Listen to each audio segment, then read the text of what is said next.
What's up, guys? Welcome back to another episode of BreBre Talks MMA.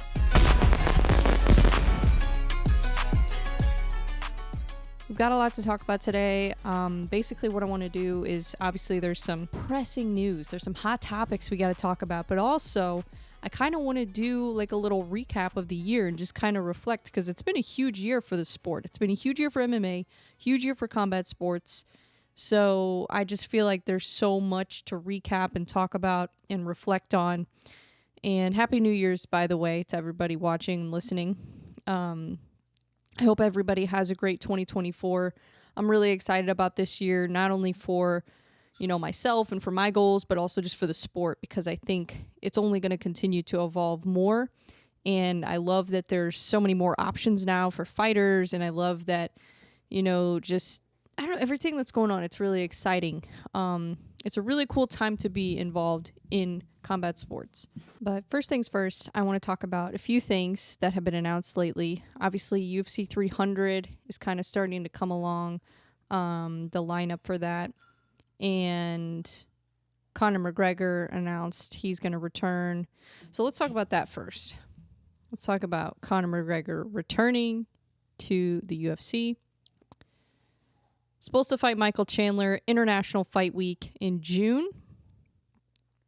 The thing is, that's still so long away. That's such a long time from now. That's 6 months. So I feel like it's not going to feel real to me until the press conference. That's when it'll feel like, okay, this fight's actually going to happen. Until then, I think it's like a 50-50 chance that it's real. That Conor is going to come back and is going to fight. Oh my gosh, my hair. And Jesus. Sorry. And is going to fight Michael Chandler. I don't know. Yeah, it's not going to feel real till the press conference. It's just not. It doesn't feel. It's because we've been teased this fight so many times and for so long. How long ago was The Ultimate Fighter? I mean, that was like over 6 months ago when that started. Where's Conor?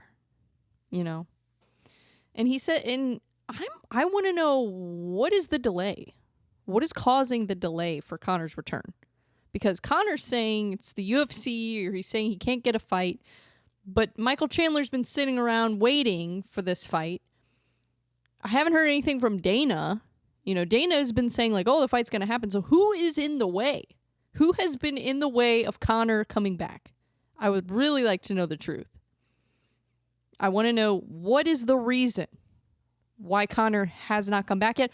Why isn't it until June that he's coming back? Why? It makes sense they don't want to put him on UFC 300. I think that would be kind of a waste. Because Conor's big enough, he doesn't need UFC 300. He doesn't need that. I think they could do, Islam versus Gaethje in UFC 300. I think they could do Jorge Masvidal's return. They could do that on UFC 300. There's so many options for UFC 300. Pajeda, there's obviously enough stars and enough talent. O'Malley, they have enough. They don't need Conor for UFC 300. UFC 300 is going to be a huge event no matter what. And honestly, I think one of the biggest attractions on UFC 300 is Bo Nickel. Honestly, I think he's a huge draw because people are so curious of is the hype real? Is he going to actually be a champion one day? And because we've never seen anybody like Bo enter the sport. Honestly, I don't think we have. I mean, when it comes to his credentials in wrestling, his mindset, his work ethic, his discipline, all of that combined, I don't think we've seen it.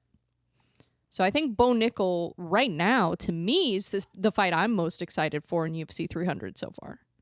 Just because I want to see. It's not that I think there's any possibility that Bo's going to lose, because he's like a minus 1,500 favorite in this fight. Let's be real. He's going to win the fight. If he loses the fight, his career, it's going to be another Aaron Pico situation, which somebody commented on the last video. And I'm very aware that could happen with Bo. But It's not going to be because I came on here and said that Bo was going to be the GOAT at some point. Because I do believe that if Bo continues what he's doing, and if he slowly builds his career, I think he will be the GOAT one day. Because think about it, he's not taken all the head trauma and concussions and all that like a lot of these other fighters have. He's coming into the sport with only 2 years of striking and has virtually taken no damage, you know? So his career longevity, oh my God, it's incredible. But yeah, if he loses this fight, he's going to end up just like Aaron Pico. And I like Aaron Pico. But, you know, it's going to be a huge hype train, and then it's going to be derailed if he loses this fight. So this is a must-win fight for Bo. If he, like, it's not an option for him to lose this fight, I don't think. I think he has to win this fight. And that's a lot of pressure. You know, that's a lot of pressure to be under. But really, what I'm curious is how perfect is Bo going to be in this fight? Because, you know, if Bo wins, but it's like a hard fight and, you know, he gets clipped or whatever, and, you know, if he faces adversity in this fight, that's not going to be a good sign. It's not. So I'm really curious, how easily is Bo going to win this fight? That's my question. How easy is it going to be for Bo? Because if it's not easy for him, then we might have to rethink, like, okay, is Bo actually the real deal? I mean, of course he is the real deal, of course. But it's like, is he as good as we think he is if he doesn't win this fight easily? I think he has to. He has to do that to sustain the hype that he's built. And it's unfortunate. That's a lot of pressure to put on somebody. It's a lot of pressure to have on you as a fighter. And this was one of the reasons that GSP, you know, got burnt out and hated fighting at one point, because of the pressure.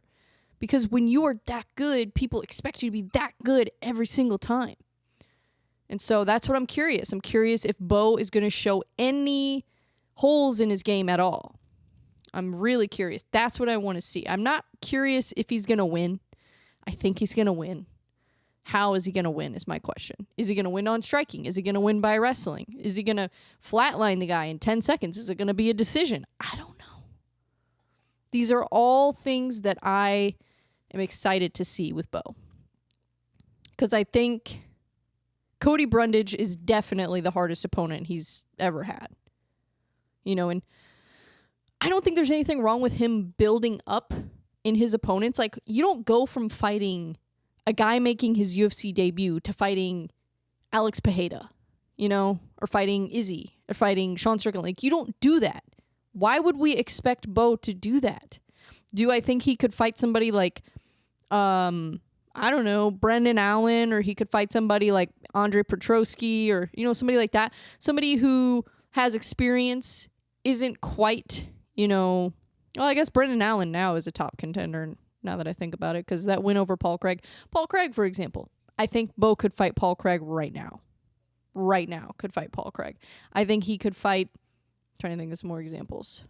You know, a fight I really would like to see is Bo versus Hamzat. Please, MMA gods. I'm not asking for it right now, but within the next year or two, please give us Hamzat versus Bo Nickel. Please. Please, we need it. We need to see it. I think Bo Nickel wins that fight. Laugh at me if you want. I think Bo Nickel wins that fight. Sorry. And I like Hamzat. I think Hamzat, I'm all aboard the Hamzat hype train. Trust me. Bo Nickel is the only guy that I immediately think, oh, no. I don't think Hamzat wins that fight. I know that sounds crazy, but I'm just saying. I'm just saying. Anyways, I went off on like 15 different tangents there, but getting back to Conor McGregor, why is this fight going to be at 185? What? What's the point? I guess Conor doesn't want to cut weight. I get it. What is Chandler going to look like at 185? Is he just not going to cut weight, or is he going to like bulk up a little bit? I don't know. That's going to be crazy. If they actually do it at 185. If I was Chandler, I wouldn't want to do it at 185. I mean, you can make 155 easily. Do it at 170. Why is Conor... I don't know. It just makes no sense to me. Why? You have 6 months and you can't even cut to 170, let alone 150. I mean, 155. I don't think Conor's ever going to fight at 155 again. Let's be real. He's got too much money. He's not fighting at 155 anymore because he knows he's not going to beat Makhachev. He knows he's not going to go on a title run. All he's doing is money fights now, you know. And Michael Chandler wants his red panty night. Of course, everybody does. But 185? What? I don't get it. Speaking of lightweight, Islam versus Gaethje was announced. Thank God. Thank God. That answers the question about welterweight. So that's one possible opponent for Leon Edwards that we have now ruled out. So Leon Edwards is not going to fight Islam Makhachev. Now we know that. And that was a real option. That was a real option because Islam was saying that he wanted to move up to welterweight, and I think he will. I think if he beats Gaethje, which I think he will, then I think he will move up to welterweight after that, and I think that makes sense. That's 3 title defenses. What else do you want from the guy?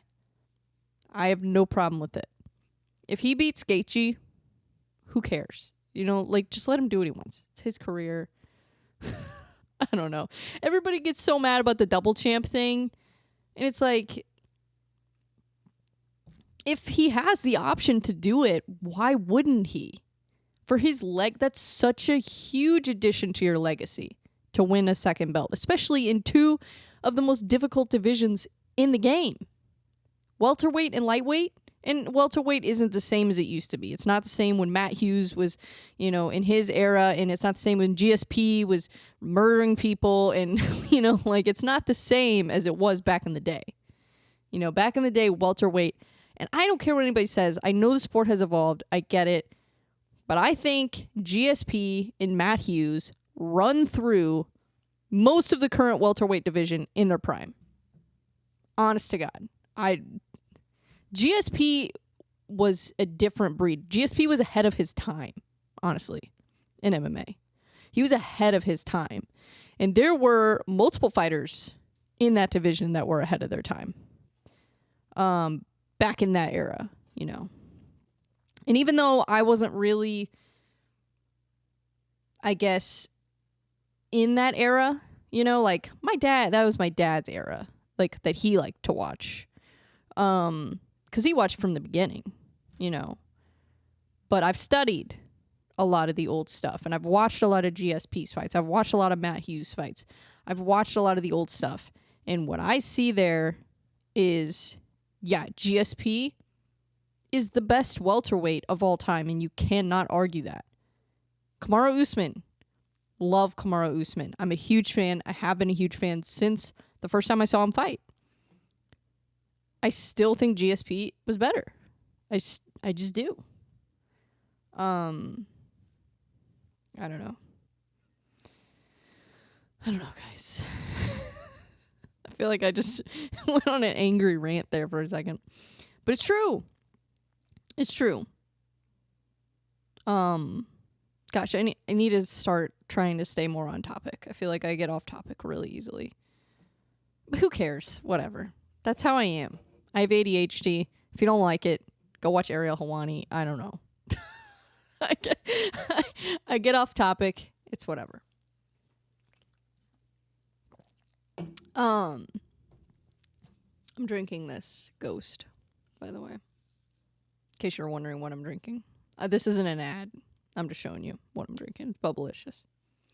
Actually, it's because I ran out of yerba mate, because I'm trying to drink yerba mate instead of energy drinks, but I ran out, so I got this.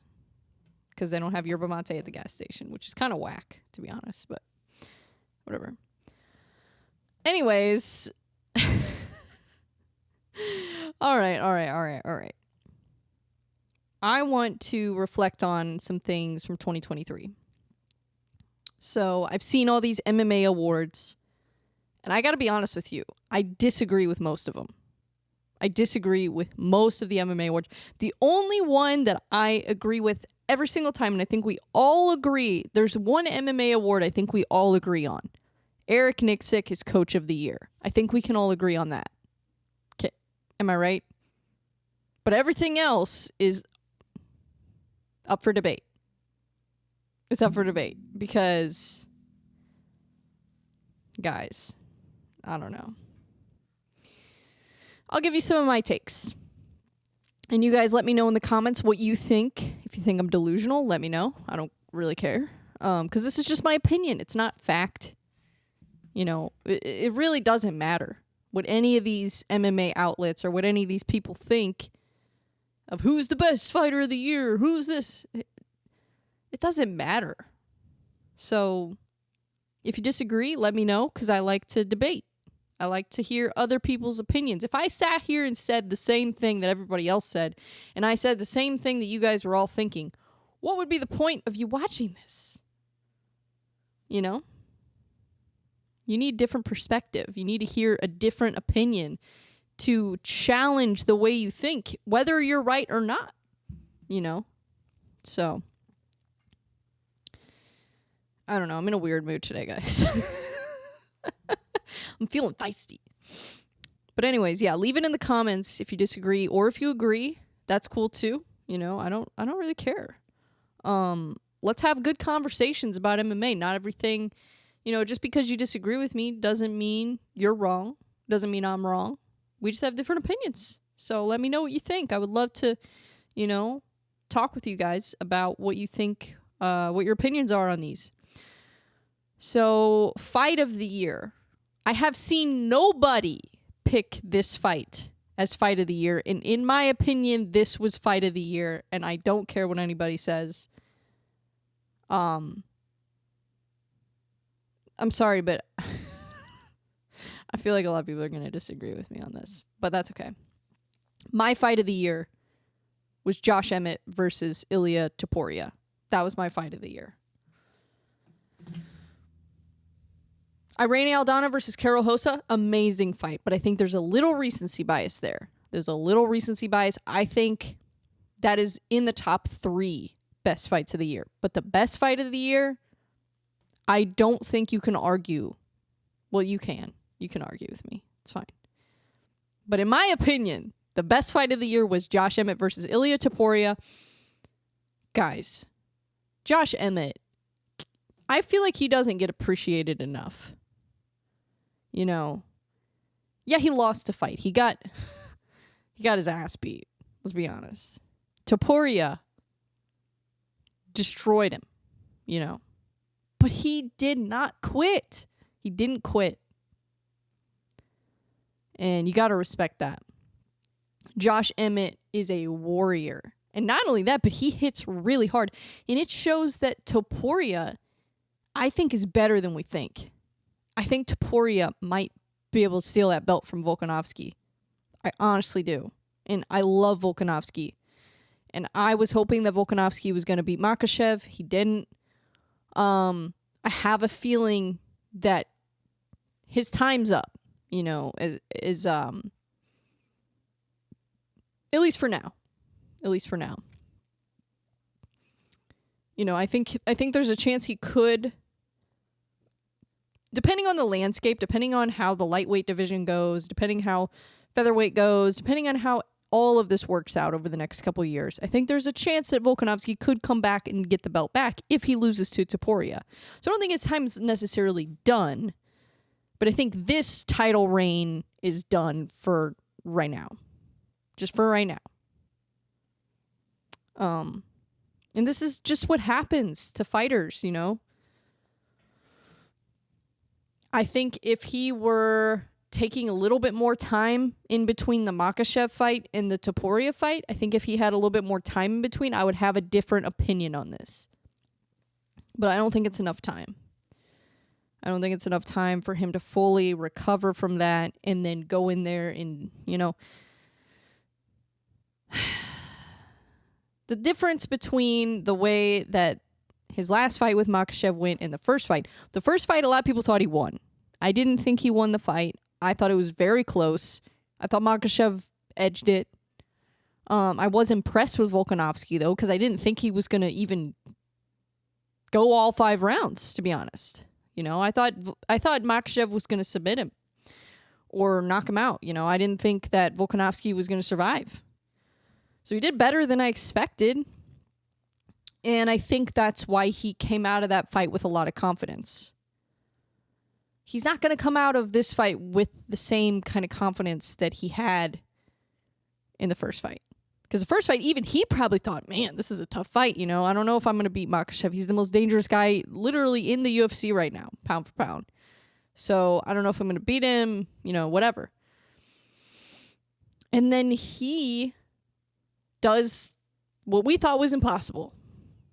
And a lot of people thought he won. And, I'm sure you can make an argument that he did. If you look at, whatever data you want to look at, you could probably put together a solid argument explaining why you would have scored the fight for Volkanovski. Sure. But I think that because of that, he came out of that fight with a lot of confidence. And then we saw him in his next fight looked incredible. Looked absolutely incredible. Oh my God. His fight with Yair is his best performance to date. That was his best performance to date. I think the Makhachev fight, even though he lost, I think that did a great deal for him in his skill, his mindset, his confidence. I think that did a lot for him. But then he took the fight on short notice, and I think that was a mistake. I think that was a mistake because he got knocked out, he got caught, and it's hard to bounce back from that. And I hope he wins. I never want to see Volkanovski lose. I hate seeing Volkanovski lose because I've become such a fan of him. Not only as a fighter, but as a person. I like who he is as a person. I like the way he carries himself. I like the way he talks. I like him at the press conferences. I like his mindset. I like everything about Volkanovski. I think he's the most complete fighter in the UFC right now.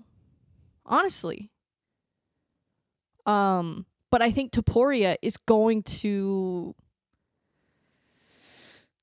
I hate to say this, but I think Topuria is going to win. I have a weird feeling. That's what I think is going to happen. So, I don't know. I guess we'll see. Here's another thing I haven't seen people talking about. People, when they're talking about fights of the year and they're talking about fighters of the year and they're talking about all these awards, all I see them talking about is UFC. What about PFL? What about Gamebred? What about BKFC? What about all these other promotions? I think that they should be included in this. So, for bare knuckle MMA, my favorite fight of the year was Joe Penafiel versus Brandon Davis. Oh my God. What a great fight. Incredible fight. Joe Penafiel, one of the most exciting fighters you'll ever watch. I don't care if he loses 12 fights in a row. I will watch every single time he fights. So talented, so unique. He kind of reminds me a little bit of he's almost kind of a blend between I'm trying to think. There's a fighter, it's at the tip of my tongue I'm thinking of that he reminds me of. He reminds me a little bit of Bobby Green. Just a little bit, not completely, but a little bit. He reminds me of... who is it? There's somebody I'm thinking of. I can't think of it. I said it while I was watching him fight. I'm like, oh, he reminds me of this fighter. And then I can't remember the name of the fighter that I thought about. Because I don't think it was like a really famous fighter. I think it was like a little bit of a lesser known fighter that he reminded me of.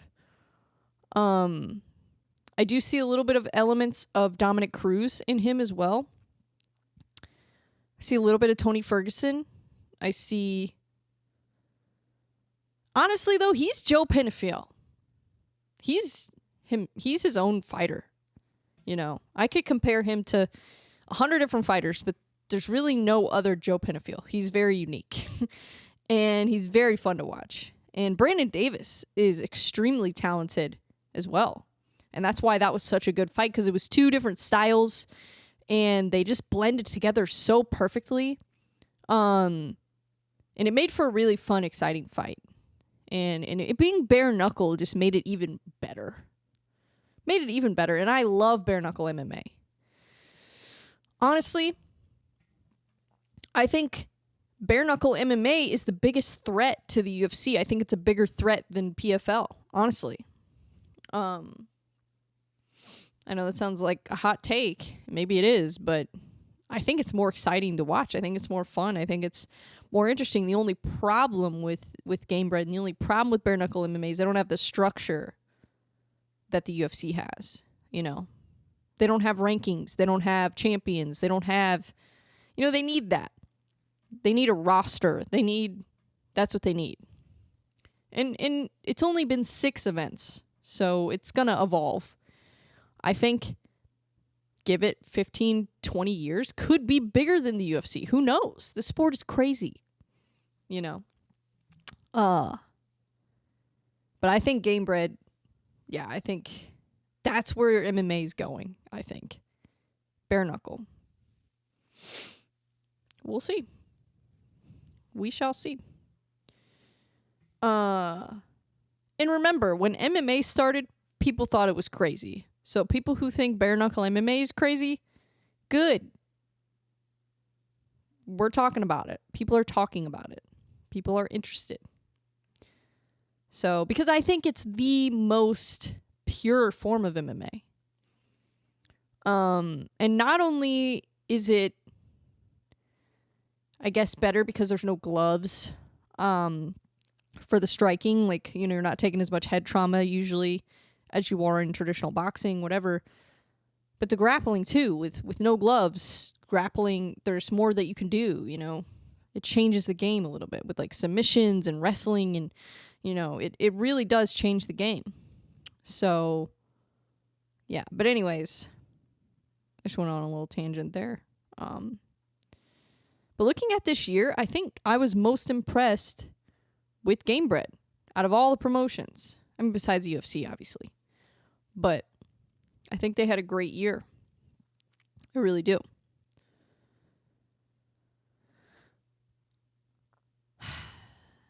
PFL. I think PFL had a great year too. Signed Francis Ngannou. They took a lot of talent away from the UFC. They really did. I don't know how many views they got. Probably not a ton, to be honest. The production value, not quite there yet. The events, there's definitely some things they can work on that side. The marketing side, the UFC is just, they're the GOAT at that. The UFC is the GOAT at marketing, production value, all that stuff. You're never going to come close to the UFC in that department. But PFL did one thing really well this year. They got a lot of talent, a lot of really good talent. That is one thing that they did really well. They attracted great talent. So yeah, I mean, if they can keep doing that, I think the PFL will be around for a while. But we'll see. I don't know. I think the tournament style, I don't know if that really, I don't know if that works long term. I think they might have to change that at some point. Or maybe not. Maybe I'm wrong. But I don't know. I feel like that part of it makes it harder to get into it. But we'll see.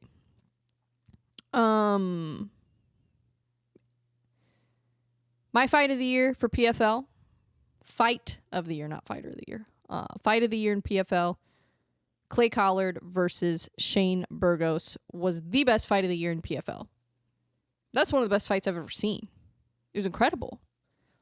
Clay Collard's boxing, the way that he has taken his boxing style and implemented it into MMA, he does it better than anybody I've ever seen.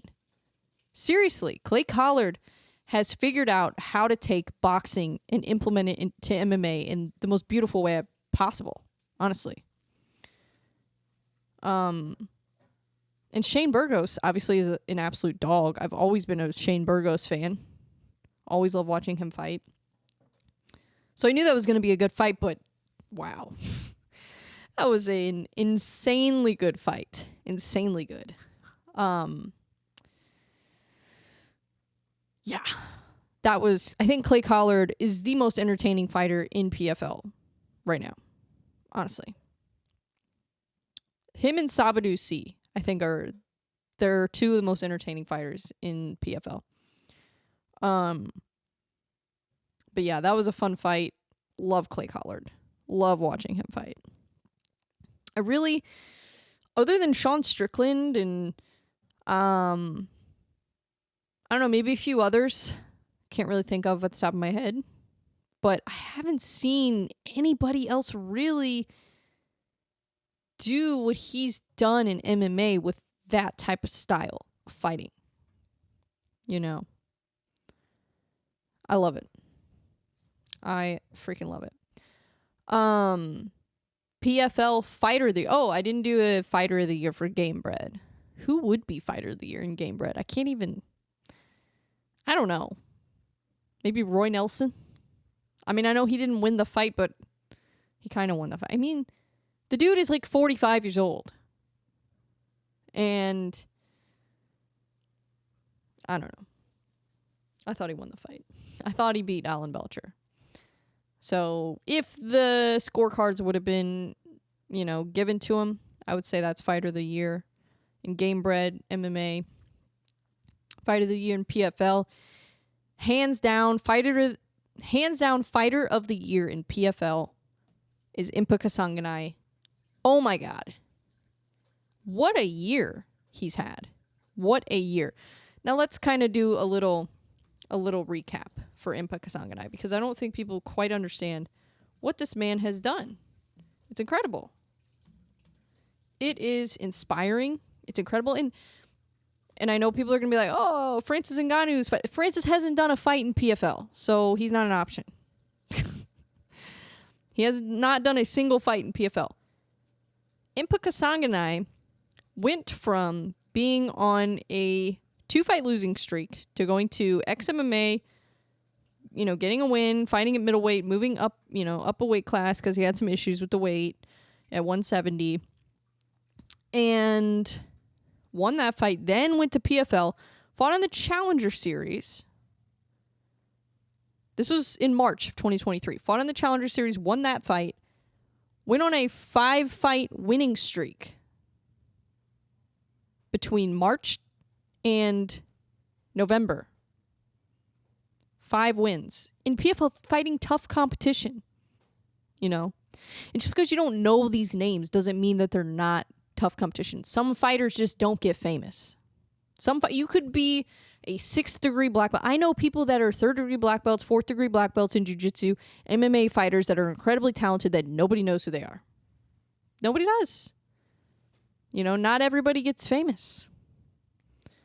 But yeah, I mean, for Impa to go from literally just a few years ago, being on the other end of a highlight reel for Joaquin Buckley, obviously, which is an incredible knockout, one of the best knockouts I've ever seen, to go from that to then going on a 5-fight winning streak in PFL, winning $1 million tournament, that's just, it's incredible, honestly. And he's fighting in a heavier weight class, too. That's what people forget. So,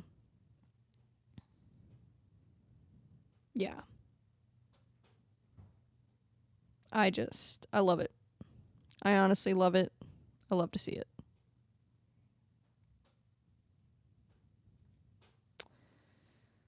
But anyways. Yeah, and like some of his fights were only a few weeks apart. That's the crazy thing. Anyways. I've got a lot of respect for Impa Kasanganay. A lot. I honestly would go as far to say MMA Fighter of the Year. For real. For real. Just amazing. My Fighter of the Year for the UFC. I think a lot of people are going to disagree with this, and that's okay. I'm going with Alex Pereira. I love Sean Strickland, and I think Sean Strickland is the most improved fighter of the year. I think Sean Strickland...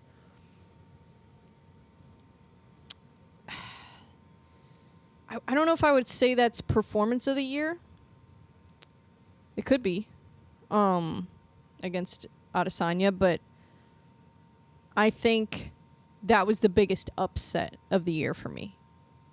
That was the most surprising.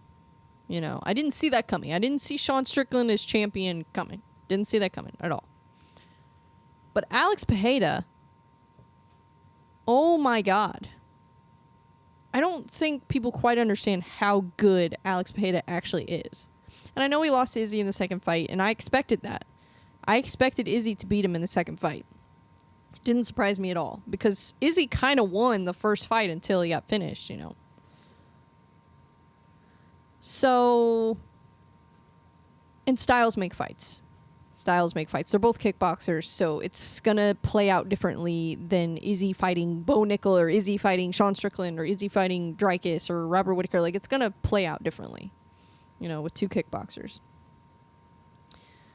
Alex Pereira, let's just kind of take a little summary here of his year. What an incredible year for Alex Pereira. Seriously. I mean, good Lord.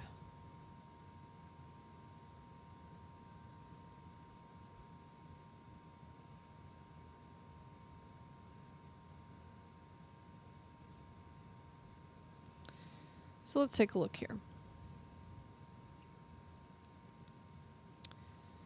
April 2023, he lost the belt. He had won the belt against Izzy the prior year, so a little over a year ago, won the belt, then lost the belt, then moves up to light heavyweight and beats Jan Blachowicz in a questionable decision, I will say, questionable decision.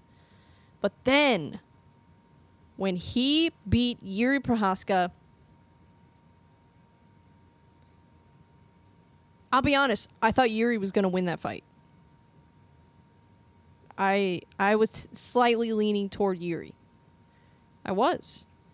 I wasn't sure how he was going to be with the injury and everything. You know, that was a little suspicious. I was like, I don't know. I'm afraid to pick Yuri because of all these, you know, all these things. The injury, blah, blah, blah. But Alex Pereira is a monster. He's an absolute monster. And I think that he's only getting better. And the reason why I was impressed with him in the Jan Blachowicz fight, even though it wasn't the prettiest victory, it wasn't the prettiest win, it wasn't a clear cut, like, oh yeah, he won the fight. It was up for debate. But the reason why that impressed me so much is because Alex Pereira, his ground game is better than I thought. His grappling defense is better than I thought. And that was one thing that I thought, okay, even though he didn't dominate this fight, even though it was a debatable win, he showed that he can hold his own on the ground. Because Izzy couldn't against Jan. Izzy couldn't do it. So, and maybe that's one thing that Alex Pereira's just like, I want to do everything that Izzy couldn't do. You know, like, I want to go up to, you know, after I lose to Izzy, you know what I'm going to do to get revenge? I'm going to move up to light heavyweight and I'm going to win the belt against the guy that beat Izzy because Izzy couldn't do it. It's so funny to me. It's so funny to me. So that's why I'm impressed with Alex Pereira, because he showed me that he is more skilled on the ground than I thought. I think that he's only getting better. I think that his performance against Yuri was one of the best performances of the year. For him to go from making his debut in MMA, which he lost his debut in MMA, it was in Jungle Fight. Jungle Fight, rewind to almost 10 years ago, and then he took 4 years off of MMA. So he fought in Jungle Fight in 2016, he took 4 years off of MMA, returned in 2020 in LFA, and then, since then, has won how many fights in the UFC? He's won 6 6 out of 7 fights in the UFC. I mean, I just, I don't know. I love him. I love him. He moved that he's a double champ. He just started in the UFC literally 3 years ago. Not even 3 years ago started in the UFC, and he's already a double champ. That's crazy. That's crazy. Seriously, that is crazy. And look at who he's fought. Andreas Michelitis. Tough guy. Honestly, he's a tough guy. He's a good fighter. You might not know who he is, but he's a good fighter. Bruno Silva. Bruno Silva's good. Seriously. I think that Bruno Silva, even though he's not a big name, honestly is really good. Probably one of the most dangerous guys that he's fought. Seriously. The guy has, how many knockouts? Like 20 knockouts? So, yeah. So he fought Bruno Silva, Sean Strickland, Israel Adesanya, Jan Blachowicz, Yuri Prohaska. How is he not fighter of the year? I don't know. That's my argument for it. I'll argue that till I'm blue in the face. Not really. I do think that you can make a case for Sean Strickland too. 100%. But I don't know. When Alex Pereira moved up to light heavyweight and won that belt, I was like, wow. Wow. It's amazing. Honestly. It is freaking amazing what he did. Hard to deny him after that. Hard to deny him. But anyways, moving on. Like I said, Coach of the Year, Eric Nixick. Without a doubt. Without a doubt.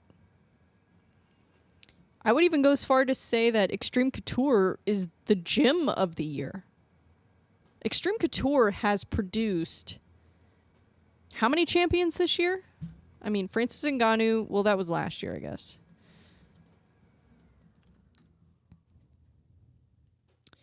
When did Francis Ngannou first win the belt?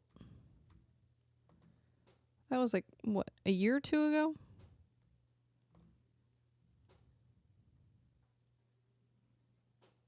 Yeah, that was...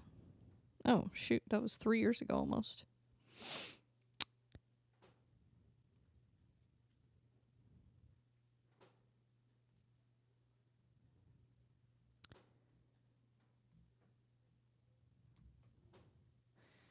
But here's the thing.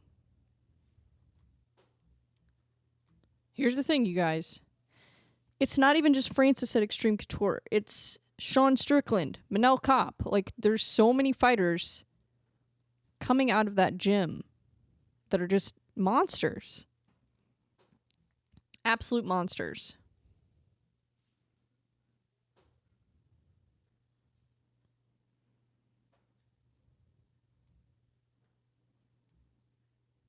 So,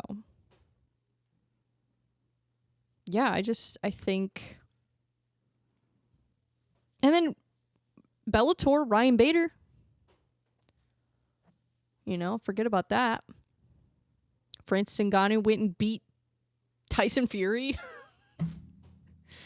I know he didn't win the fight. I get it. But he won the fight. He won the fight. He won the fight, in my opinion. And I know all the boxing analysts. Actually, he didn't win the... Whatever. He won the fight. If that was MMA, Tyson Fury would have been on a stretcher afterwards. Okay? Francis Ngannou arguably won in boxing. And if they had a rematch, he could probably figure out a way to beat him. Honestly. But he didn't have to because nobody expected him to win. So even though he kind of did, Even though he lost on the scorecards, I don't think it mattered. It did not matter.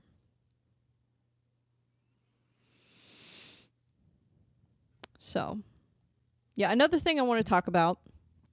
Somebody asked me, forget who it was. Sorry. Let me find it so I can give them a little shout out. Who was it? Somebody asked me a question.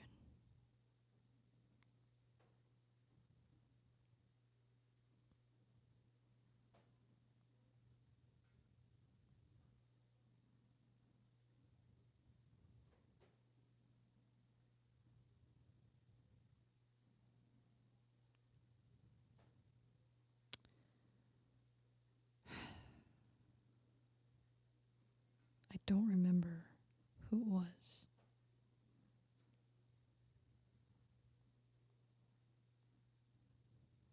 I have the question written down, but I just don't remember who it was.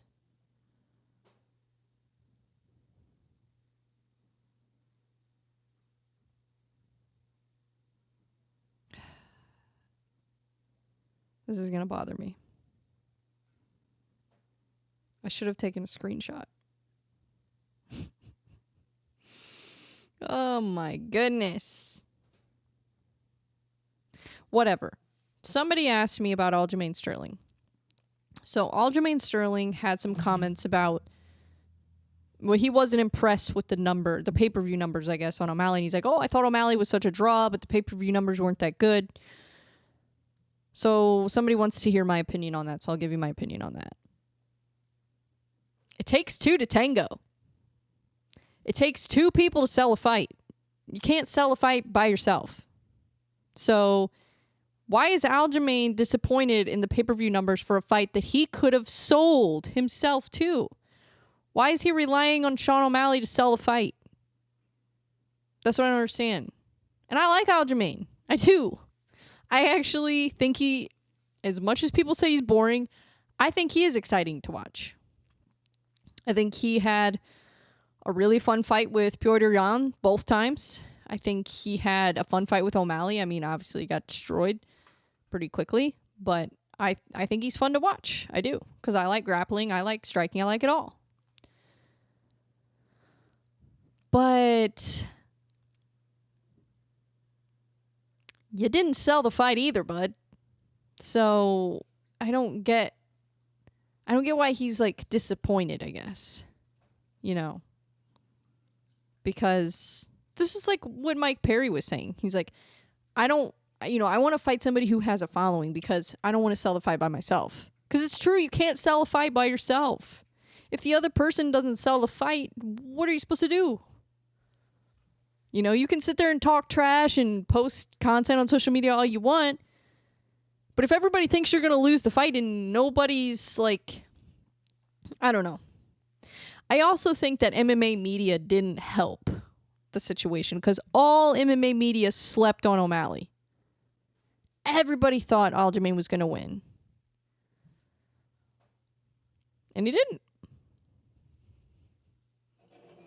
So, yeah, I mean, I think that,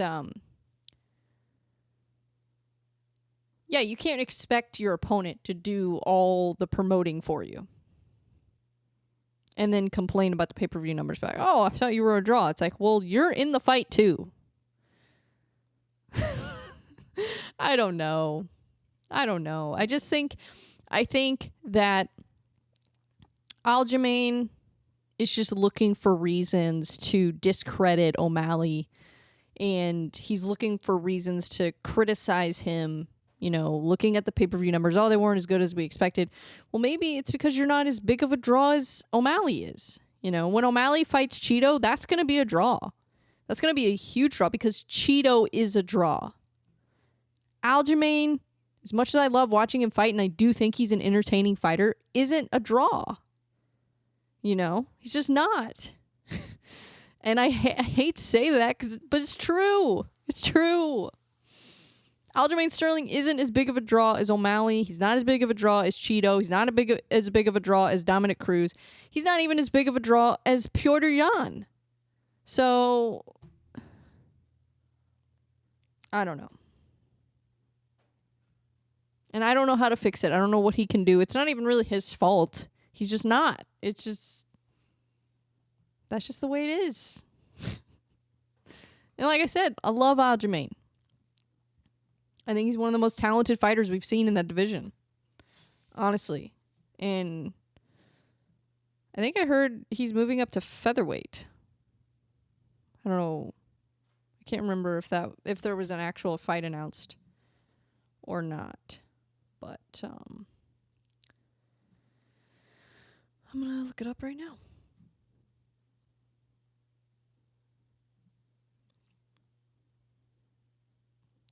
Oh, yeah, he's fighting Calvin Kattar. That's a very interesting fight. Very interesting.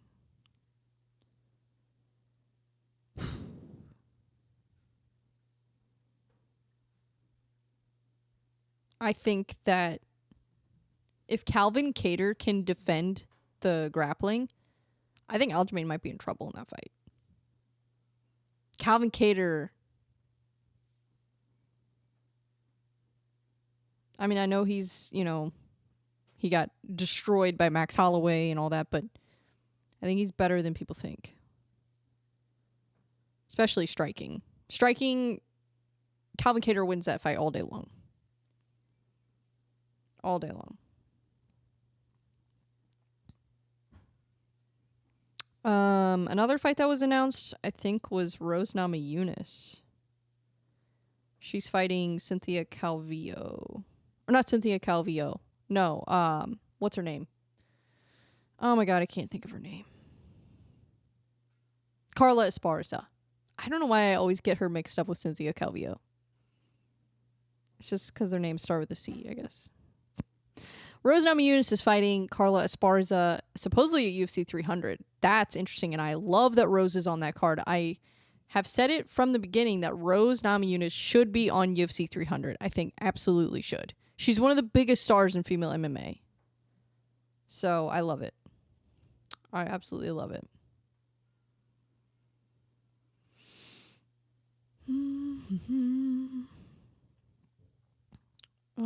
What are some other fights? Oh, Aaron Blanchfield versus Manon Fiorot. I really like that fight. I think Blanchfield will win that fight. Rakic versus Yuri. I think I'm leaning toward Rakic slightly, but I do like Yuri's chances in that fight too. I keep going back and forth. Last week I was all about Yuri, and then this week I'm like thinking Rakic is going to take it. Next week I'll probably be back to Yuri, so we'll see where I end up by the time that fight gets here.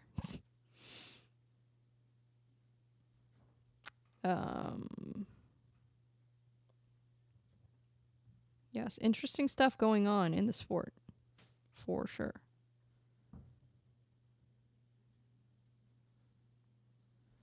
Interesting times.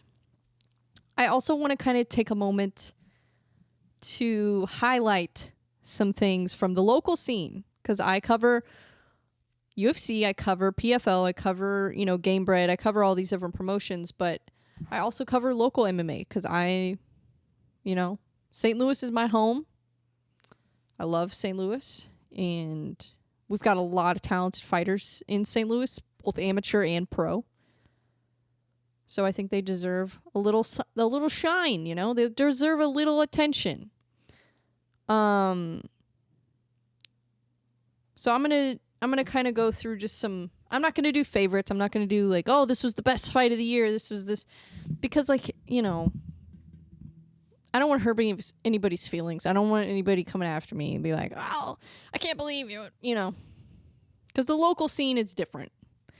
I can't talk about it the same way that I can talk about UFC and all this stuff.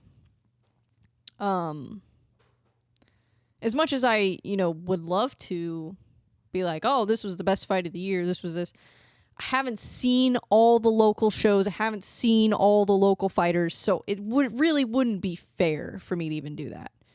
So I feel like that would just be dumb. But from what I've watched, I'll give you a little recap of some things that really stood out to me. There's a few fighters that really stood out to me this year in local MMA. One is Max Choriev. I think, geez, what a hell of a year he had. What a hell of a year he had. Was he 4-0 this year? 4-0 or 5-0? I can't remember.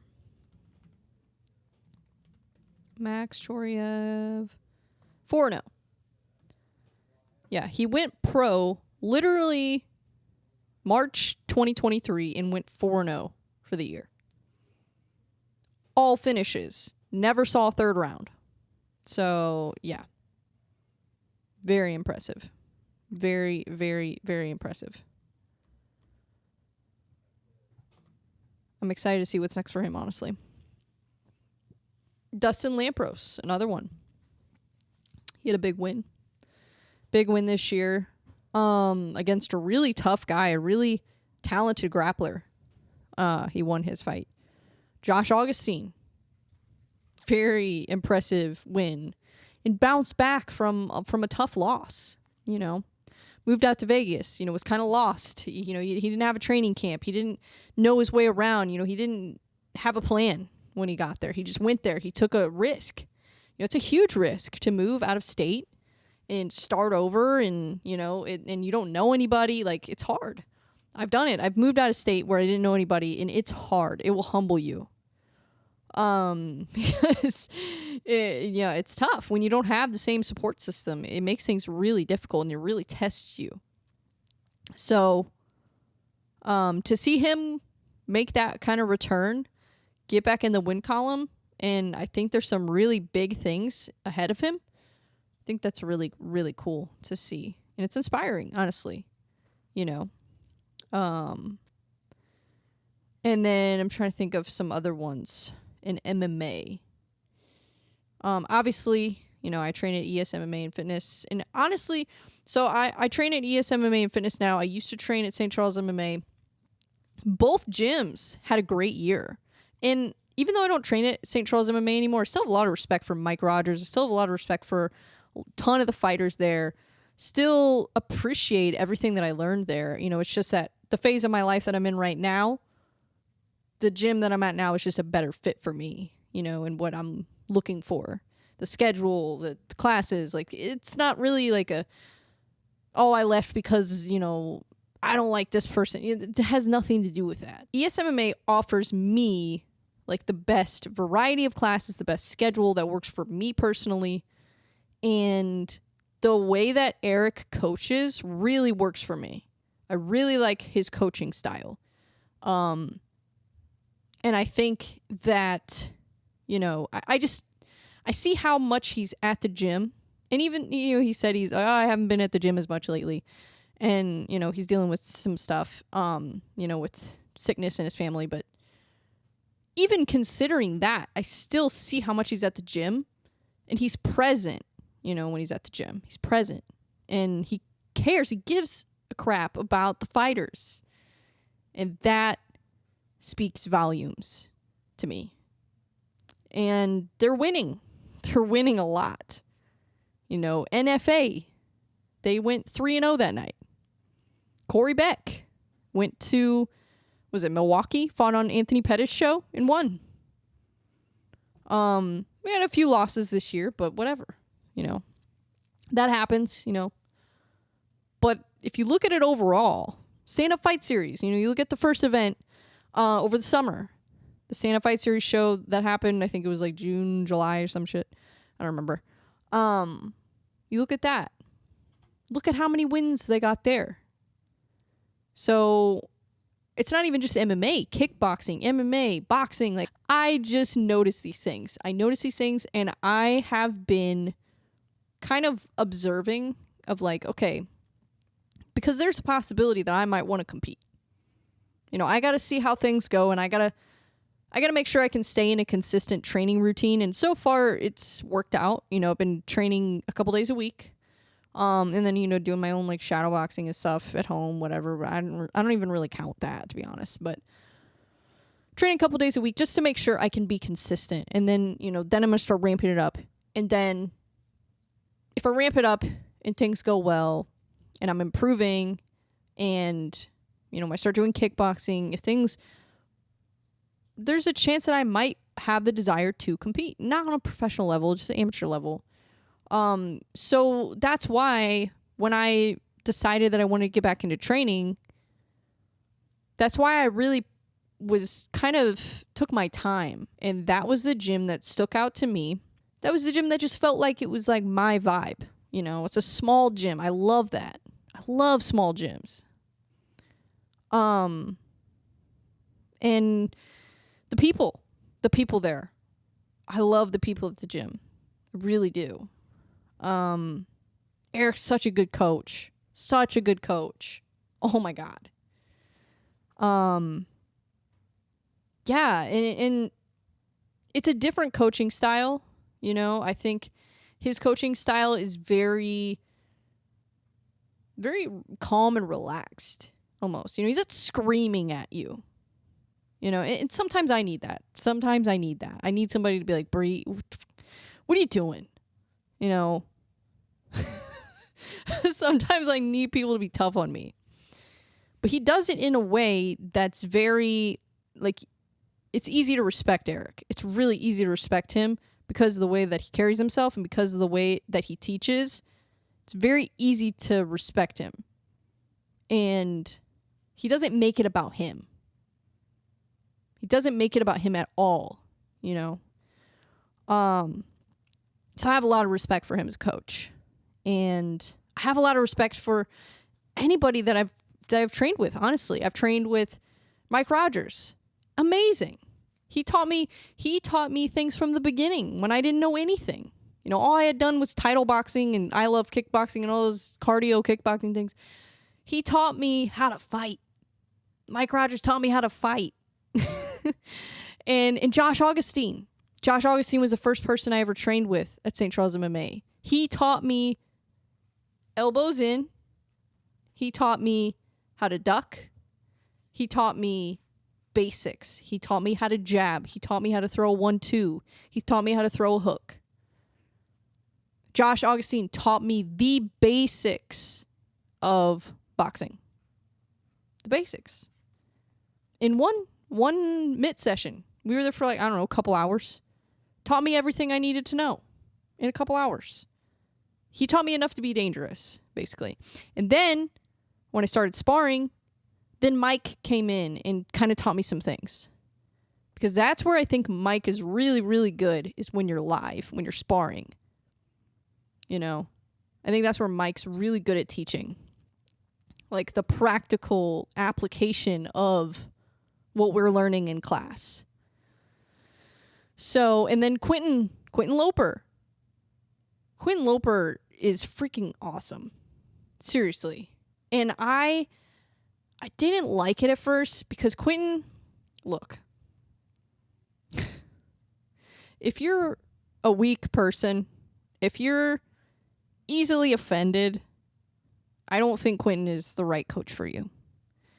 Because he's going to be tough on you. He's going to yell at you, He's going to be sarcastic. But I love it. He's real. He's a real person. He's real. Keeps it real all the time.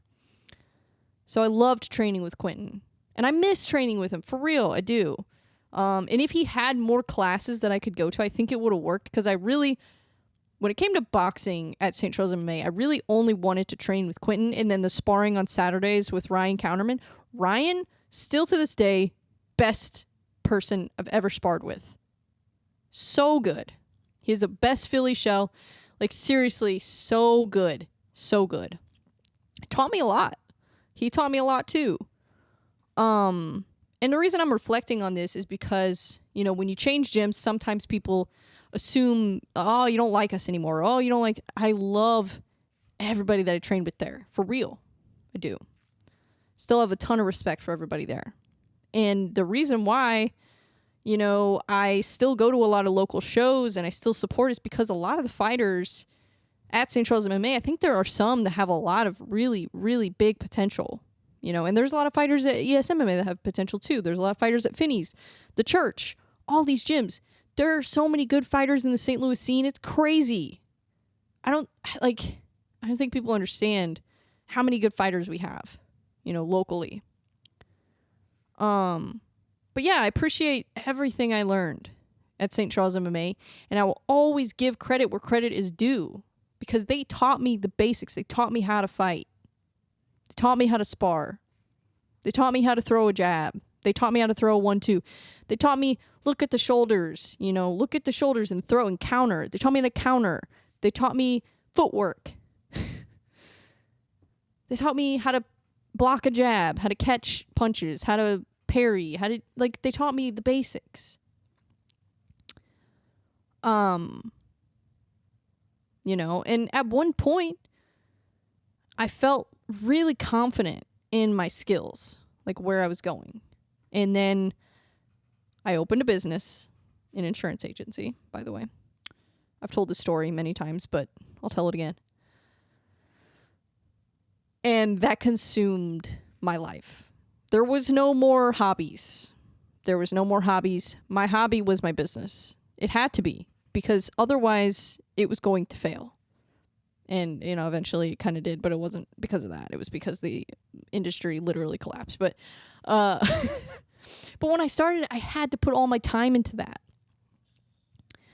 And looking back on it,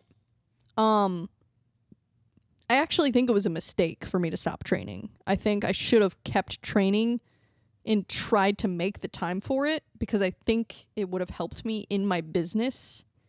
Those same principles that I learned through boxing and fighting, I think it would have helped me in my business, because it gave me the confidence. It gave me, you know, it humbled me. Like, it did so much for me mentally. But I told myself I don't have the time to do it, so I quit. And I just never went back. I kept saying, I'm going to go back, and I never did. So then it got to the point where we're looking at over a year that I hadn't trained, and I'm like, I got to get back into it. And I'm like, you know what? I'm just going to start over. I'm going to start a new gym. I'm going to start over, humble myself, start as if I'm a new person. Like, I don't know anything. I'm going to go to the gym, and I don't know anything. I've never sparred. I've never done anything. And I have. And, you know, obviously I told Eric, like, oh, I've sparred before, but I don't know shit. I'm like, I don't know anything. So act like I don't know anything. I'm like, that's what I need. And so since I've been there, started training September 1st, was when I joined. So it's been, what? September, October, November, 4 months of training, and I've been able to build a consistent routine. I'm not training like a maniac. I'm only going a couple days a week right now, but I built a solid routine and I stayed consistent. And as much as I want to go if I could, I would go every day, but I can't. I just can't. It's not realistic for me right now, but I love it. I love training there. I look forward to it every single time. Every single time I look forward to it. So, yeah, I mean, I felt like it was just necessary for me to kind of tell that story, because there's a lot of, you know, like I said, when you leave gyms, people are going to say all kinds of different things. They're going to ask questions. Oh, why'd you leave? Oh, my God. You know, and I still have a lot of love for that gym, St. Charles MMA. And still want to, you know, support them in any way that I can. And, you know, it's just right now that this is where I want to be. This is my new home, I guess you could say. So, yeah, I just felt like that was necessary to talk about, because people ask me all the time, and I'm tired of giving the whole backstory. You know, it's funny.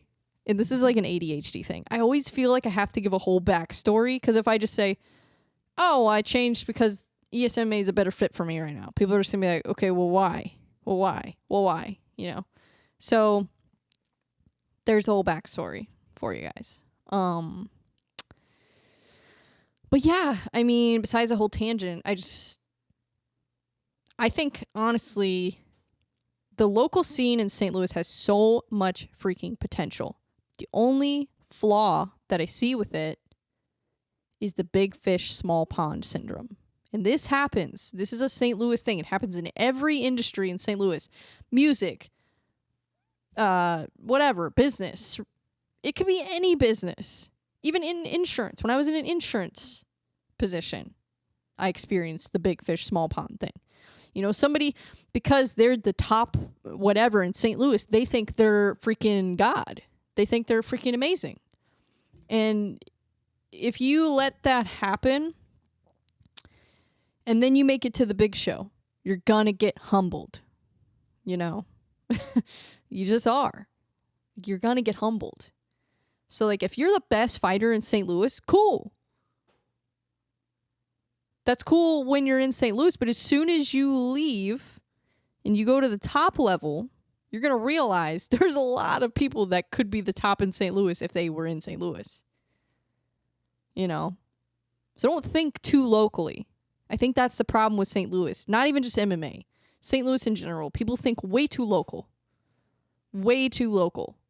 Think big. I think St. Louis has all the potential in the world to be a great community for combat sports, but there are some things that I think need to change in order to make that happen. I really do. It was a fun year, though, for me for St. Louis MMA. I feel like I really got more in touch with the local scene, which I wasn't even really planning on doing. You know, when I started this show, I just wanted to talk about UFC, for real. I wanted to talk about UFC, BKFC, PFL, you know, all that. I didn't plan on really covering any local stuff. Because I don't know. I didn't really think about it like that. And then I got asked to go to the stand-up fight series event, which I had never been to any of their events. And I was like, sure, I'll cover it. And had a great time. I was very impressed with all the fighters. That's when I first saw Austin Miller fight. That's when I first saw Ashley Pryor fight. So it was really fun, really exciting. And I was like, oh, the local scene has something here. There's something here to appreciate. So I'm like, I need to bring some attention to this. But I think what people don't realize, and here's why I'll never only cover local MMA. Because if I only cover local MMA, the only people that are going to watch this are local people. If I cover UFC, PFL, all these other organizations, and local MMA, more people are going to be exposed to the local scene than if I just covered local MMA. So I think it's very necessary for me to broaden, you know, my spectrum of what I cover and cover everything. Yeah. So I think there's a lot of exciting stuff. I think stand-up fight series is going to be huge. I think Shamrock's kind of established already, so I don't know how much further up they can go. I think they've kind of hit the point where it's like it's kind of probably just going to stay like this. You know, they're going to keep putting on the shows, keep going to Ameristar, and there's going to be some great fighters coming out of Shamrock. There already are, like Max Choriev and Josh Augustine and Dustin Lampros, Evan Elder, you know, like all these fighters that come out of these local organizations and end up having incredible careers in the UFC or in PFL or whatever. I think we're going to see more of that. I think Muay Thai is going to be a big thing in St. Louis with what Chad Mueller's doing. I think Muay Thai is really exciting to watch, and I think that bringing it to St. Louis and shining a light on it in the way that he is going to be huge for the combat sports scene in St. Louis. So I love what he's doing. Reese Newman versus Patrick Vega is one of the best fights I've seen in person. That was just incredible. I mean, if they would have been big names, and if that would have been in an arena, that would have been nuts. People would have been going nuts. That fight was so good. That was, oh my God, it was such a good fight. But how about Patrick Vega? Can we take a moment to appreciate Patrick Vega? Oh my God. And I know that going into that camp, he had, you know, I think he started a new job or something. I don't know exactly what what he's doing. But it's like that's the thing that a lot of people don't understand about amateur fighters is that like they have jobs and they have other things going on that takes their time away from fighting.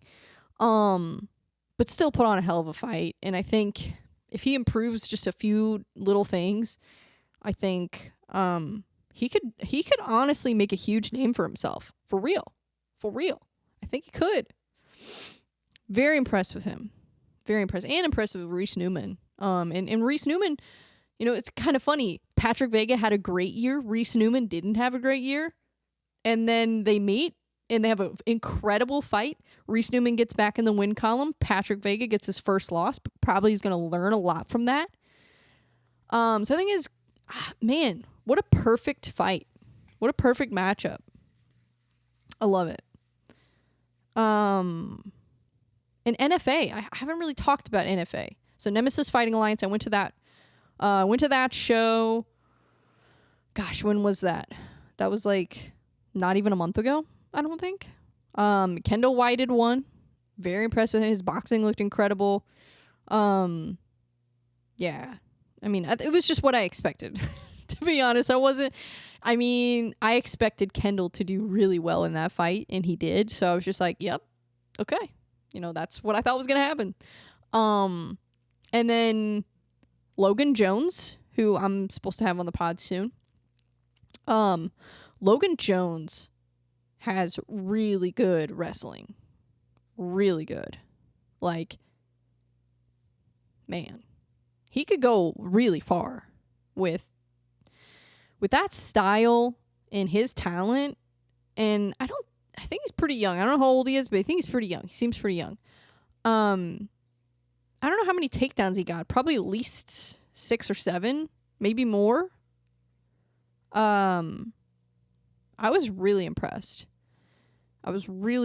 Because I just know that if you have the ability to do that in MMA, you can go really far in this sport. You can go really far. It's the best. Yeah, it's one of the best bases for MMA is grappling. He's just got a lot of talent. Yeah. That was awesome. That was really awesome. Seriously, it looks like freaking Habib in there. It was so awesome. Yeah. Very, very, very exciting. And then Jesse Martinelli, the main event. That was probably my favorite performance of the year that I've seen in St. Louis. For real. 100%. I was so impressed with Jesse Martinelli. Oh my God. I mean, it was a destruction. He didn't beat his opponent. He destroyed his opponent. Destroyed him. Literally. It was crazy. Yeah. I think he's got a bright future in the sport. I really do. And it shows. Every fighter, Kendall, Logan, Jesse, there's something in common with all of them on that show. They all looked very prepared. That was one thing that I noticed that. And not just because I trained at ESMMA, Obviously, I'm going to say good things about the fighters there because I trained there. But I'm talking about this. I would say the same thing if I didn't train there, for real.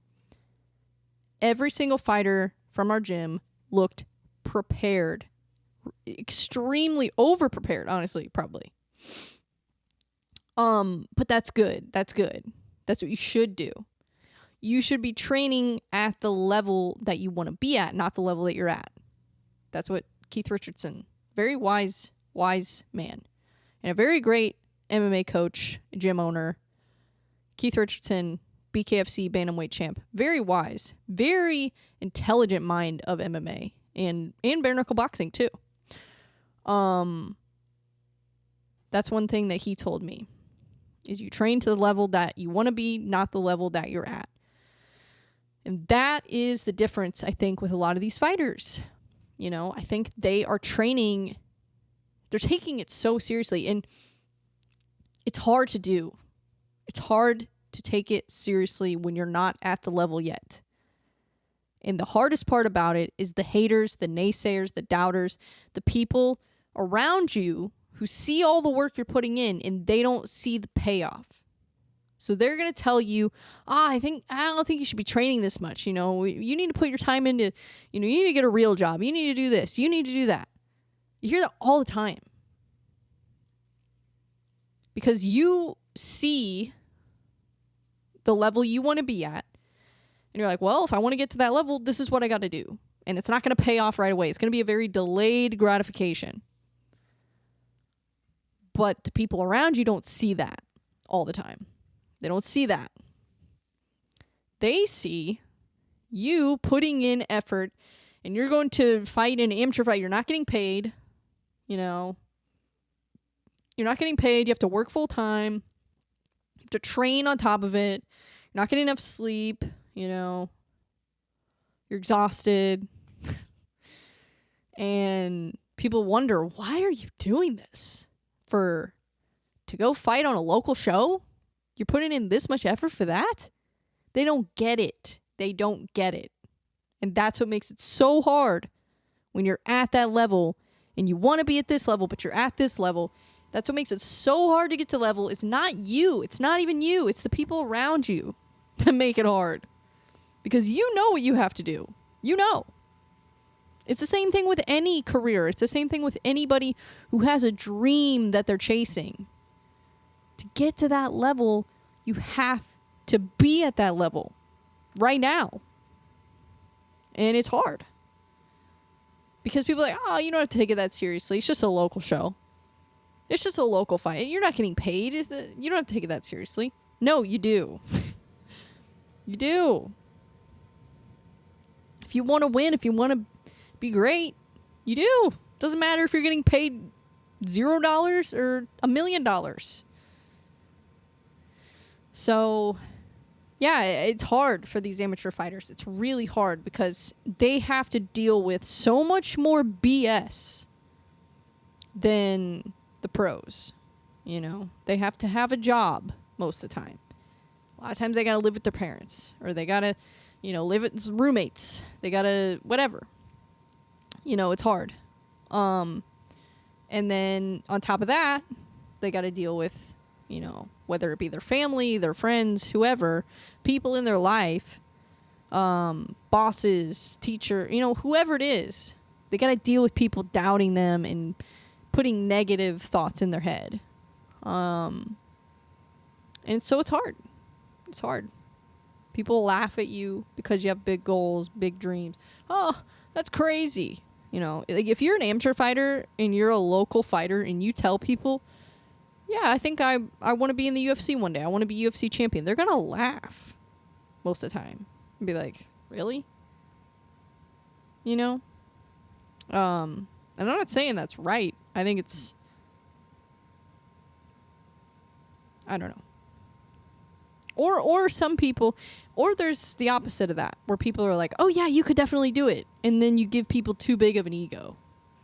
And then they think they're already champion and they're not, So it's like, it's hard. It has to be a balance, But it is hard hearing all that negativity and then feeling like what you're doing is worth it. And then when you lose, then it makes it even more difficult. Because you're like, I just proved everybody right. Because everybody said this is a waste of time. Everybody said you're never going to make it. You're never going to do this. And now I lost my fight. And so, whatever. It's hard.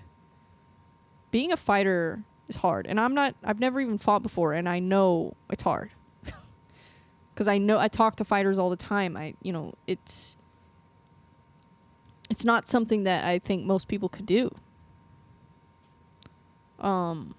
It's really difficult, especially early on. Especially when you get your first loss, or you get TKO'd or KO'd for the first time, or it's tough. It's tough. Being a fighter is not, it is one of the most difficult things you could choose to do, is being a fighter. One of the most difficult things. Because think about it. How many people go on to be champion in the UFC? Not that many. I mean, when you really think about it, not that many. Not that many people make it to that level. Not that many people even make it to the UFC in the first place. So if you're a fighter, like, I got a lot of respect for you, because that is the most difficult path you could probably choose in life. I mean, there's other things I get. Like, I get it, like becoming a doctor and all this stuff. Like, yeah, that's difficult, but like, there's a path for you. You know, there's how many doctors are there in the world? There's tons of them. But how many UFC champions are there? Not a lot. Not a lot. You're chasing something that is very, very difficult, and the odds are really honestly stacked against you. So I have a lot of respect for fighters, because I understand what it's like to want to do something that people think is unrealistic, or people think is crazy, or people think is impossible. I can relate to that, and that's why I love talking to fighters, because I can relate to that mindset so much. So I have a lot of respect for anybody who gets in the ring, for real. Yeah. But anyways, I just wanted to talk about all that. I don't know. I didn't really plan on talking about all that. I just wanted to highlight the local scene, but then kind of went on some tangents like usual. So, but I just think it's necessary to say these things. And I could sit here and just be a puppet for all these local shows, and that's the thing. I think, and I love doing the interviews at Shamrock. I love doing it. But like, I don't want to work for any of these promotions. I don't. You know? And I don't get paid to do those interviews. I don't get paid to do that. You know, I do that for the fighters, to give them a platform. I want to give these fighters a platform and give them, you know, practice doing interviews. I want to, because it makes it feel like they're in the big show. It makes it feel like that. And then when they make it to that big show, when they make it to the UFC, when they make it to PFL, when they make it to that level, they're going to have the experience of doing it. And they're going to be able to make a name for themselves before they get to the pro level. Because when you're at the pro level, you got to make a name for yourself quick. You know, so if they have a chance to do it at the amateur level, and I can help give them the resources and an opportunity to do that, whether it be through my podcast or doing post-fight interviews, whatever I can do. And I think this is what people misunderstand. You know, I think people think that like Shamrock hired me to do these interviews. No, they didn't. They didn't. I started doing those interviews because of Max Choriev and Dustin Lampros, because I wanted to interview them. That's why I did it. I didn't do it for Shamrock. I didn't do it for anybody else. I did it for the fighters. You know, because I see fighters at a local level that I believe could make it to the UFC, and I'm like, I want to interview them before they go to the UFC. You know, and I want to discover some other ones. I want to find talent, because I can go and talk to these people, these organizations. Dean Toole. I could go talk to Dean Toole. Hey, Dean, there's a local fighter in St. Louis. He's really good. He wants to fight bare knuckle MMA. He's 7-1 or whatever. And I can help make that happen. You know? I have connections. So, and that's just one example, you know. But that's one thing that I'm really passionate about, is discovering talent. I love discovering talent and highlighting it. Because nobody's going to say anything. Nobody's going to go on Ariel Helwani's show and talk about Shamrock. They're just not. Nobody's going to go on freaking, what's the other one? There's like, I don't know. There's a few different shows in MMA. But they're not going to do that for St. Louis. They're not going to do that for local fighters. So I got to do it. I don't get paid to do this. It's not about me. I don't get anything out of it. You know, I mean, I get respect from the local fighters, which I appreciate. I get, you know, people coming up to me and thanking me and telling me they like my show. I appreciate all that, you know, but it's not about me. It's about the fighters. It's always been about the fighters. Always. And that's why, like, and I think people don't quite understand what I am trying to do for the local scene and for these local fighters. I'm trying to give them a platform. You know, I'm trying to help you guys. That's what I'm trying to do. I'm trying to help you guys. Because I know a lot of people in the sport, and I have a lot of people watching my content that could really make a difference. You know, and if only 10 people listen to me talking about whoever, let's say Pat Givots, for example. If only one person, or if only 10 people hear me talking about it, but one of those people is a promoter, and one of those people could get Patrick a fight that changes his life, or give him an opportunity that changes his life, that's huge. You know, that's huge. And that's why I talk about it. That's why I talk about this stuff. I don't care about these promotions. I am not loyal to any of these promoters. None of them. You know, and I appreciate what they do. I appreciate what Jesse Finney does. I appreciate what Chad Mueller does. I appreciate what all these people are doing for the sport and for local MMA and local kickboxing and Muay Thai. I appreciate it. But I'm not doing this for you. If you're a promoter, I'm not doing this for you. I'm doing it for the fighters. That's who I care about at the end of the day. So, that's all I wanted to say. Sorry. I just felt like that needed to be said. That needed to be said. It did. But, again, I appreciate all you guys listening, watching, supporting me. I say this every week, but I feel like I always have to remind you that I appreciate you. I do. Because without you, I wouldn't have anything to talk about. So I appreciate the fighters. I appreciate the listeners. I appreciate everybody who supports me. I'm really excited for the future.